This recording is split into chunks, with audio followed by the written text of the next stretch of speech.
અમારા શીર્ષક નેતૃત્વ ભારતીય જનતા પાર્ટીએ અમારા પ્રદેશ અધ્યક્ષ જગદીશભાઈ વિશ્વકર્મા સાહેબ, સંગઠનના પ્રભારી શ્રી રત્નાકરજી સાહેબ, ગુજરાત રાજ્યના મુખ્યમંત્રી શ્રી ભૂપેન્દ્ર પટેલ સાહેબ, નાયબ મુખ્યમંત્રી શ્રી હર્ષભાઈ સંઘવી સાહેબ અને તમામ ભારતીય જનતા પાર્ટી મોવડી મંડળના પ્રદેશના નેતૃત્વ, સવિશેષ સાવલીના લોકપ્રિય ધારાસભ્ય શ્રી કેતનભાઈ ઇનામદારનો પણ, અને સાવલી વડોદરા જિલ્લાના અધ્યક્ષ બીજે બ્રહ્મભટ્ટ સાહેબ, સાવલીનગર મારા શહેર ભાજપ પ્રમુખ રચિતભાઈ શાહ સાહેબ અને તમામ મારા પાયાના કાર્યકર્તાઓ થકી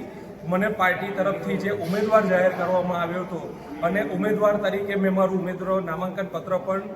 સરકારી ઓફિસની અંદર જમા કરાયેલું હતું. ત્યારબાદ ઉમેદવારી અને વાંધા આપવાનો થતો હોય તો અમારી સામેના ઉમેદવાર સામે અમને લાગતું હતું કે એમની આ કલમોની જોગવાઈ હેઠળ એમનું ફોર્મ રદ થાય એમ છે. એટલા માટે આજે અમે સવારે વાંધો રજૂ કર્યો હતો અને આજે અમારો વાંધો માન્ય રહ્યો છે અને મને Bharatiya Janata party ward number 3ના ઉમેદવાર બિનહરીફ તરીકે ચૂંટવા બદલ હું તમામ અધિકારીગણશ્રી, મારા ભારતીય જનતા પાર્ટીના તમામ હોદ્દેદારોશ્રી, આપ સૌનો હું દિલથી આભાર માનું છું અને આવનારા દિવસોની અંદર બાકી રહેલી 23